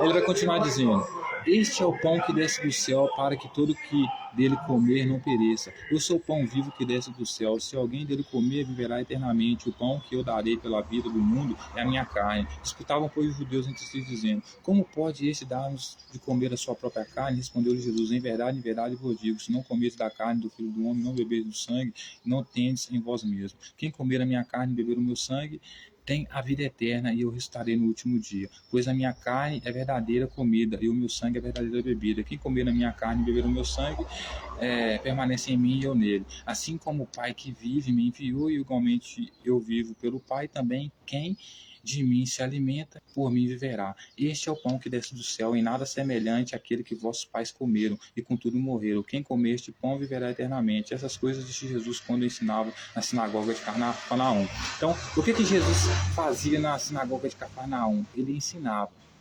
Ele ensinava a respeito do pão que desce do céu. O pão que desce do céu, ele disse que não era semelhante ao maná que os judeus receberam do céu. Por que não era semelhante? Porque o maná que eles receberam era comida normal. E o pão que Jesus se propõe ser, como o pão que desceu do céu, é basicamente palavra, ele é a palavra, ele é a retórica, ele é o ensinamento, a doutrina. Então toda pessoa que comer esse pão, ou seja, que absorver a doutrina dele, os ensinamentos dele, será como ele, fará parte dele. Que não é, ou seja, os judeus estão procurando Jesus porque eles querem comida de verdade. Não promessas, não retóricas. E Jesus não quer que eles trabalhem por causa da comida de verdade. Jesus quer que eles trabalhem por causa dele, para defender os interesses dele. Por quê? Porque ele é o pão que desceu do céu. É dele que eles têm que se alimentar. É dele que eles têm que entupir o seu cérebro. É deles que ele tem que necessitar. ser dependente, ser submisso. Certo? Então, essas são as coisas que Jesus disse. Né? Aí, muitos dos seus discípulos, tendo ouvido tais palavras, disseram: duro é esse discurso, quem pode ouvir? Mas Jesus, sabendo isto, por si mesmo, que eles murmuravam a seu respeito, as suas palavras, interpelou: isso vos escandaliza? Que será, pois, se vides o Filho do Homem subir para o lugar onde primeiro estava? O Espírito é o que vivifica a carne, para que nada aproveite as palavras de que eu vos tenho dito, senão o Espírito são vida. Contudo, há descrentes entre vós, pois Jesus sabia desde o princípio quais eram os que não criam e quem o havia de trair. E prosseguiu por causa disto, por causa disso que vos tenho dito, ninguém poderá vir a mim se pelo Pai não for concedido. Então, olha só o que Jesus está fazendo, senhoras e senhores.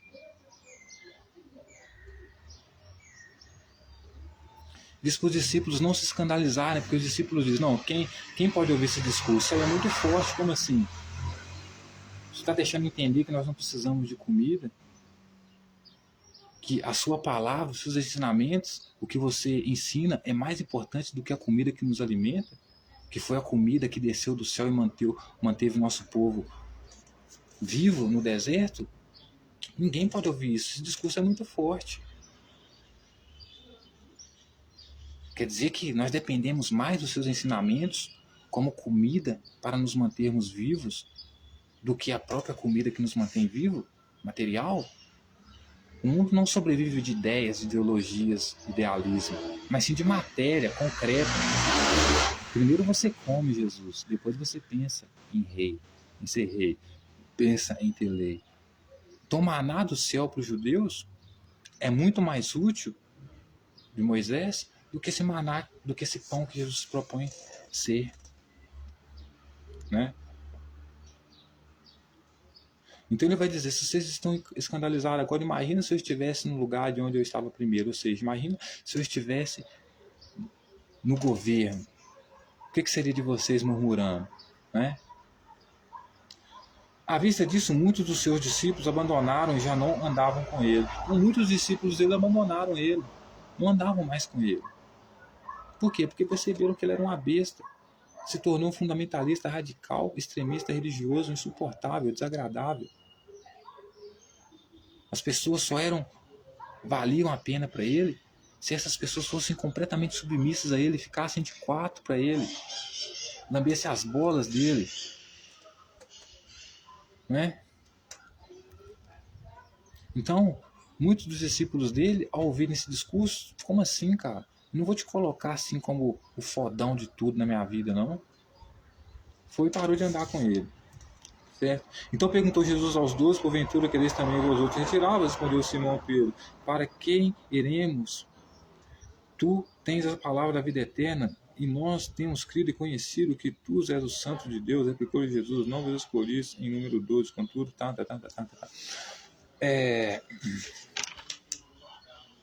Então, senhoras e senhores, para terminar, a gente vai parar aqui na incredulidade dos irmãos de Jesus. Passada essas coisas, Jesus andava pela Galiléia, no capítulo 7 lá, porque não desejava percorrer a Judéia, visto que os judeus procuravam matá-lo. Ora, a festa dos judeus, chamada Tabernáculo, estava próxima. Dirigiram-se, pois, eles os seus irmãos e lhes disseram: deixe este lugar e vai para a Judéia, para que também os seus discípulos vejam as obras que fazes, porque ninguém aqui procura ser conhecido em público e, contudo, realize os seus feitos em ocultos. Se faz essas coisas, manifeste-te ao mundo, pois nem os seus irmãos criam nele. Disse-lhe, pois, Jesus: o meu tempo ainda não chegou, mas o vosso sempre está presente. Não pode o mundo odiar-vos, mas a mim odeia, porque eu dou testemunho a seu respeito de que as suas obras são más. Subiu aos outros à festa. Eu, por enquanto, não subo, porque o meu tempo ainda não está cumprido. Disse de Jesus essas coisas, continuou na Galiléia. Então, veja, Jesus dizia que, né, ele não veio para trazer a paz, que ele veio para trazer a espada. Veio para colocar filho contra pai, mãe contra mãe. Veio para fazer com que todas as pessoas abandonassem suas famílias para segui-lo, porque aquele que amasse mais a sua família do que a ele não era digno dele. Então ele montava uma seita da qual as pessoas que faziam parte eram extremamente doentes. certo?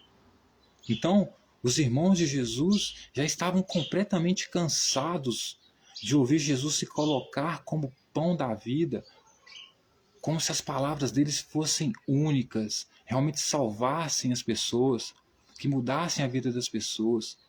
Então o irmão dele pega e olha para ele e fala com ele, né? Passadas essas coisas, Jesus andava pela Galileia porque não desejava percorrer Judéia, visto que os judeus procuravam matá-lo. Então, ou seja, Jesus falava tanta merda que nem na Galileia ele poderia andar. Por quê? Porque os judeus procuravam matá-lo. Por quê? Porque eles colocavam não só acima da lei, igual na questão do sábado, né? Como fazia com que as pessoas seguissem a lei de Moisés, mas os seus ele deixava com que quebrassem a lei, né? Então, ou seja, ninguém pode trabalhar no dia de sábado, não sei meus discípulos. Eles vêm cumprir a lei, né? Então, ora, a festa dos judeus chamada de tabernáculo estava próxima. Dirigiram-se, pois, eles, seus irmãos, e lhes disseram: os seus irmãos, ou seja, os irmãos de Jesus, ou seja, o mundo se voltou contra ele, né? A lei de, né, Newton, né? Então, veja bem, os seus irmãos, né, lhe disseram: deixa este lugar e vai para a Judéia, para que também seus discípulos vejam as obras que fazes. Ô Jesus, deixa esse lugar aqui, cara, certo? E vai lá para a Judéia, para fazer lá na frente dos seus discípulos essas coisas que você faz aqui, né? Porque quem procura ser conhecido em público, igual o que você faz, demonstra muito a sua vontade de ser conhecido em público, né? Porque alguém que chega perto dos outros para se colocar melhor do que os outros, eu sou maioral, eu sou o mestre, só vai ser salvo quem me seguir, porque eu sou o pão do céu, eu sou a verdade, sou inclusive melhor do que o alimento que te alimenta todos os dias. O cara que quer se mostrar assim para o mundo, que fala isso, quer ser visto pelo mundo. Então não fica aqui, ah não, Jesus, vai lá para a Judéia, né? Vai lá para a Judéia, né, para você poder ser conhecida em público, porque, contudo, realiza os seus efeitos em oculto, se faz essas coisas, manifesta ao mundo. Então eles falaram para Jesus: Jesus, você fica fazendo essas coisas em oculto, escondido? Ou seja, os irmãos de Jesus foram os primeiros a odiar Jesus.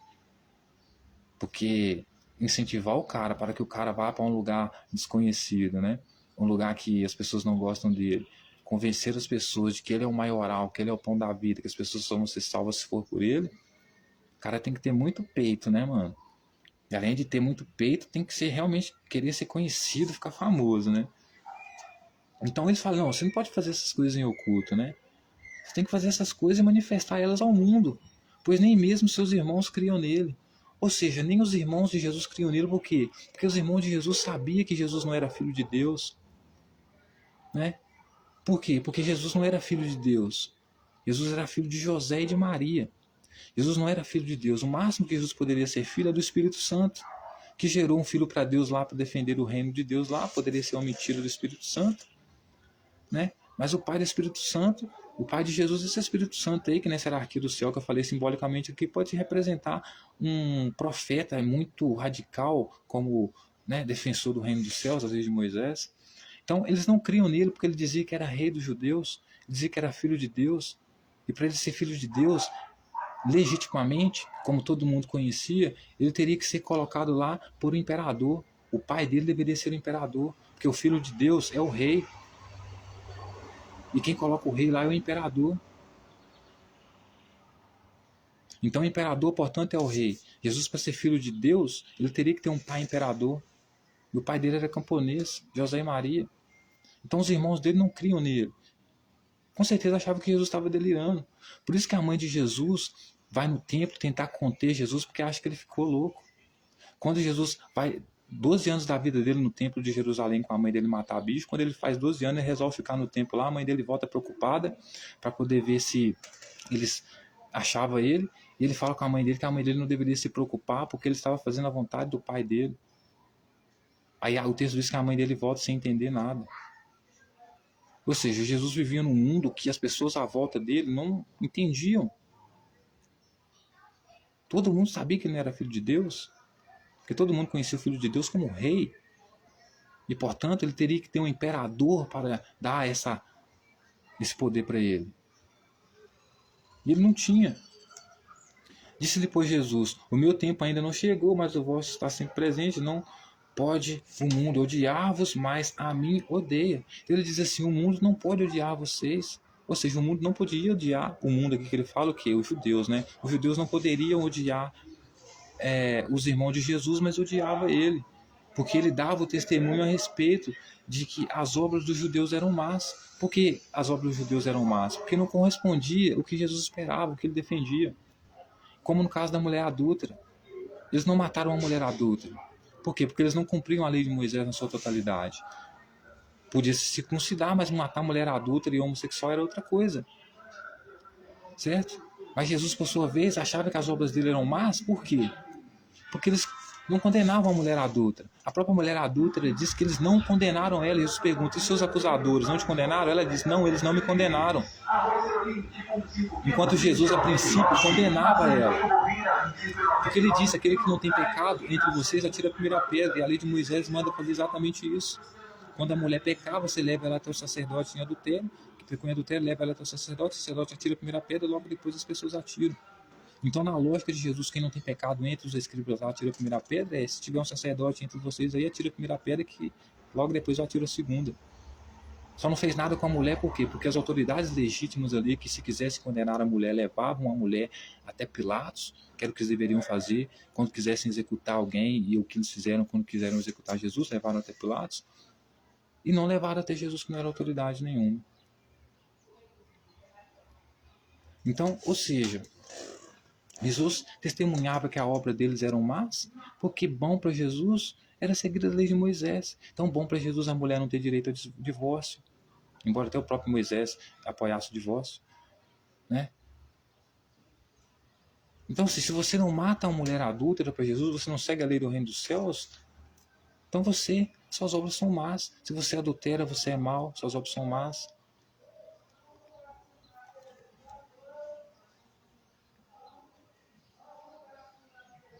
Aí ele vai dizer: subi-vos outra festa, por enquanto eu não subo, porque o meu tempo ainda não está cumprido. Disse Jesus essas coisas e continuou na Galiléia.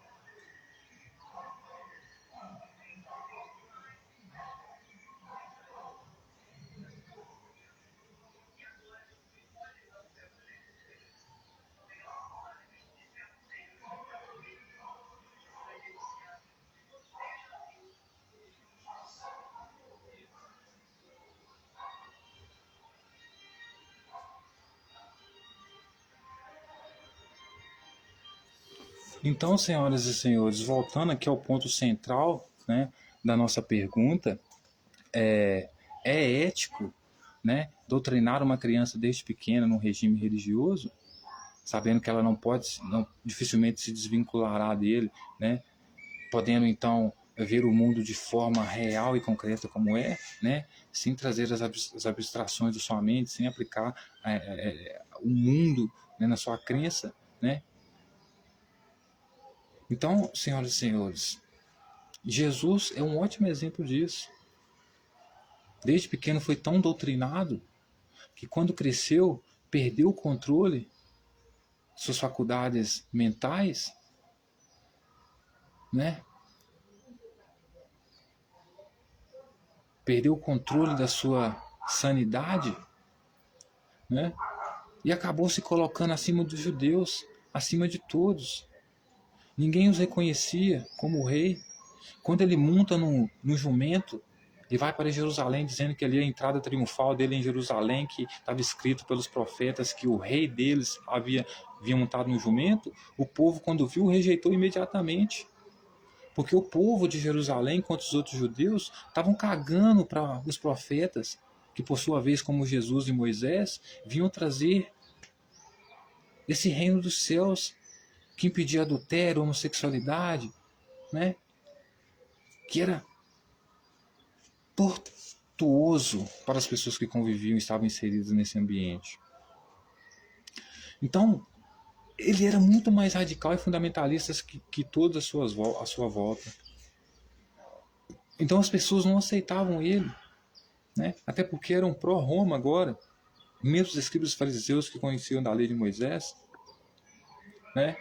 Porque agora quem manda é Roma. Pode ter seu sacrifício aí, pode viver seus rituais aí, mas nas questões de leis, é Roma que cuida, certo? Porque ela é o império. Jesus, ninguém estabeleceu ele como rei. Ele se autodeterminou rei, né? Disse que o Espírito Santo mandou um anjo lá e disse para Maria que o filho dela seria um rei, mas a própria população da qual ele seria rei não quis ele como rei. Teve uma tropa lá de 144 mil virgens no meio do caminho, muita gente abandonou. Todos eles foram marcados na testa lá e todos eram virgens, nunca se relacionaram com mulher, né? E eram todos seguidores da besta, que era Jesus. Jesus era uma besta, né? No sentido pejorativo para seres humanos, né? Uma pessoa imbecil, uma pessoa irracional, porque ele era realmente irracional, né? Totalmente irracional, né? Se colocava acima de tudo e de todos, como se fosse o maioral realmente. O Deus dele era o único, o dos outros não, né? E você vê que tanto Paulo depois, né? Ou seja, as pessoas que seguiam Jesus, que tinham o mesmo comportamento que ele, que é o comportamento de extrema direita, eram todos expulsos da cidade, quando não eram mortos. Porque ninguém queria saber desse regime, dessas leis de Moisés aí, pô. Não do jeito que eles traziam. Quer dizer, pode trabalhar no sábado, né? Descumprindo a lei, né? Mas não pode perdoar a mulher adulta,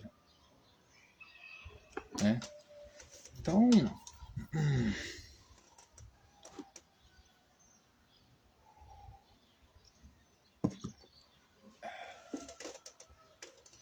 Então, senhoras e senhores, termino aqui esse vídeo de hoje concluindo que, sim, a forma mais ética de educar a nossa população, principalmente na questão da religião, é não deixar com que a criança, né, sofra essa lavagem cerebral enquanto ainda é criança, mas que ela tenha capacidade, né, a competência, né, intelectual quando tiver maior para decidir se, maturidade intelectual para decidir se quer ou não se integrar a uma religião, né? Porque Jesus realmente vivia fora de si. Maria não estava errada quando iria contê-lo achando que ele estava fora de si, porque estava louco. Então, só para terminar, senhoras e senhores, eu gostaria de deixar muito claro e registrado aqui o meu amor profundo, absoluto e supremo pelo Supremo Tribunal Federal e todas as nossas outras instituições de poder, certo? Porque, como eu sempre digo, senhoras e senhores, não existe sociedade sem uma hierarquia, sem um poder supremo, certo? Não existe, certo? Compare o campo de futebol, como eu sempre digo, com a vida real, com a política, né? O campo de futebol é o país, o estado, a cidade, né? A plateia, né, são os torcedores. Então ali tem um que torce pro lado A, outro torce pro lado B. No campo você tem os jogadores. Os jogadores são os deputados e senadores, né? E eles vão defender leis e interesses dos seus seguidores, né? E do outro lado você vai ter o juiz, né? E o juiz é a suprema, né? Como na política, a Suprema Corte, a Suprema Força, o juiz no campo de futebol também, a representação dupla hierarquia social, é a força maior. Então ele está acima dos jogadores, né, que defendem direito da esquerda ou da direita, ou os objetivos da direita ou da esquerda. Por quê? Porque ele não é eleito por votos, porque a verdade não se decide em votos, né? Então ele tem o poder, ele está ali apenas não para agradar as pessoas, mas ver, né, se nenhuma regra do jogo é quebrada. Então, enquanto ele tem que observar para ver se a bola não sai do campo, ele tem que observar o jogador também para ver se não vai ter cabeçada, não vai ter briga ali. E também a arquibancada também, que é o povo, para ver se o povo não vai se rebelar ali, para ele não parar o jogo, ele tem que parar o jogo. Então o juiz, ele é o Supremo, né? O Supremo Tribunal, ele tem o poder de parar, né, todas as atividades, caso seja necessário para manter a ordem. certo? E os deputados e senadores, nessa base da pirâmide, onde no topo está o Supremo, né, no papel de jogadores aqui, como se estivessem em campo no futebol, né, eles estão ali defendendo o interesse dos seus eleitos, né, dos que torcem por eles. Então ali naquela bancada vai ter um que vai torcer para ele dar uma voadora no jogador rival, vai ter um ali que vai defender que ele não deveria, que deveria fazer um gol de tal jeito, certo? Vai ter um ali que vai mandar mensagem para ele antes de ele entrar em campo para ele fazer tal jogada. Então ele vai atender os interesses da sua bolha. Então, nenhum deputado, nenhum vereador ou nenhum jogador representa o time, né? Representa o povo na sua totalidade. Representa o todo, mas que é formado em bolhas, né? Então essas bolhas fazem parte do todo. Não esse todo é uma única bolha, né? Então o juiz, por ser o Supremo, ele tem que estar ligeiro e tem que ter o poder supremo para isso, para poder dirigir as coisas de forma correta. Então se ele vê, por exemplo, né, que é necessário parar o jogo ou expulsar um deputado, um senador, aqui na analogia com o futebol aqui, ele pode expulsar, né? Pode tirar o mandato, sim. Ele tem que fazer tudo para que a ordem, a hierarquia, né, para que o equilíbrio, né, permaneça, né? E dito isso, né, amo muito o nosso ministro excelentíssimo Alexandre de Moraes, né? E creio que futuramente teremos uma cadeira reservada, né, na nossa Suprema Corte Mundial, que vamos criar com o BRICS, né? Como juiz, né? Uma cadeira, né, de juiz na Suprema Corte Mundial para um dos seus filhos, né, como uma herança da sua descendência, né, pelo papel que ele tem cumprido, né, pela coragem que ele tem exercido, pela excelência com quem tem trabalhado. Então, no nosso governo mundial, onde BRICS, né, onde o Brasil vai entrar potente com a agricultura, o Brasil vai tratar especificamente de agricultura, China especificamente de tecnologia e ciências, e Rússia da força militar, né? Então a gente vai precisar dessa Suprema Corte e a gente já tem pessoas muito bem preparadas, né, para isso, né? Por quê? Porque a gente precisa criar o governo mundial, né? A gente precisa digitalizar tudo, né? E fazer com que os países menos desenvolvidos, né, possam, né, com a nossa ajuda, chegar pelo menos ao mesmo patamar dos países desenvolvidos, né? E para isso nós vamos trazer um socialismo, né?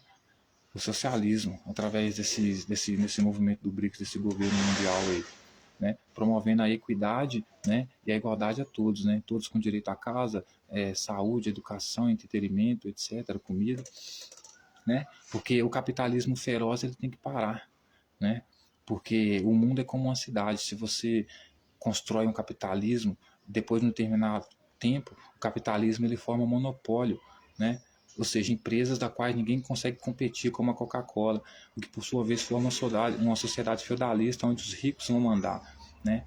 E aí você só vai ter problemas, por quê? Porque você vai ter surgimento de facções que, por estar jogada a própria sorte, a miséria, né, vão atacar esses movimentos aí que causam toda essa mazela na sociedade, que são os banqueiros, né? Então aí você vai ter a criação, por exemplo, o surgimento, por exemplo, do grupo Falange Vermelho, né? Facção Falange Vermelho brasileira, que matava banqueiros, né? Que entendiam com certeza que eram a causa de todo o problema, toda a mazela deles, né? E o mundo não é diferente, né? Se você não ajuda os países menos desenvolvidos agora, esses países depois vão precisar, né, sair, né, o seu instinto mais aguçado de caçador-coletor, né, para poder sobreviver e não morrer de fome. E a principal mira desses países vai ser o quê? Os países mais desenvolvidos, né, os países menos desenvolvidos. Então você exercendo, né, esse governo único mundial, né, com a ajuda das potências e trazendo socialismo, direito, né, dignidade a todos, aí você pode estabelecer uma justiça, porque se o cara tem tudo, né? Não precisa de mais nada. E mesmo assim ainda mata e rouba, então é uma questão genética, né? Não é por sobrevivência, né? Então aí você pode exercer a justiça de forma mais rigorosa, entende? Então o papel do Supremo Tribunal é muito importante em todos esses cenários, né? Porque ele vai ditar as leis, vai ditar a ordem, ele está longe de ideologia, então ele não defende nem a direita nem a esquerda, né? Ele defende a ordem social, né? A hierarquia, a ordem das coisas, de todas as coisas. Então, termino dizendo, como sempre, que Jesus não é um bom exemplo a ser seguido, e toda criança que cresce nesse ambiente fundamentalista, religioso, extremista e radical, ela tende a se tornar um problema muito grande para a sociedade quando estiver maior, né, a ponto de você não ter como mais salvar essa pessoa, né? Por quê? Porque ela já sofreu lavagem cerebral desde pequeno, então seu cérebro já está cheio de caca, né? Transformar o cérebro da pessoa no intestino grosso. Então, essa foi a minha mensagem de hoje. Agradeço a todos, muito obrigado, amo todos vocês e até mais. E sejam todos bem-vindos ao BRICS. Veja que já estamos como chineses. Veja, senhoras e senhores, já estamos entrando num patamar de uma outra sociedade, tá? Sociedade bem silenciosa, sem barulho, certo? Sociedade onde as pessoas abaixam a cabeça para cumprimentar as outras, como japoneses e chineses. Vejam como estamos inteirados na cultura, basicamente sendo chineses, brasileiros chineses, né? Como o povo antigamente pegava o chapéu, tirava para a mulher. Então, o comportamento de antes está basicamente voltando. Por quê? Porque nós vamos trabalhar duro para esse governo mundial que a longo prazo vai vir com muito sucesso e vamos concluir. Então, muito obrigado a todos e até mais.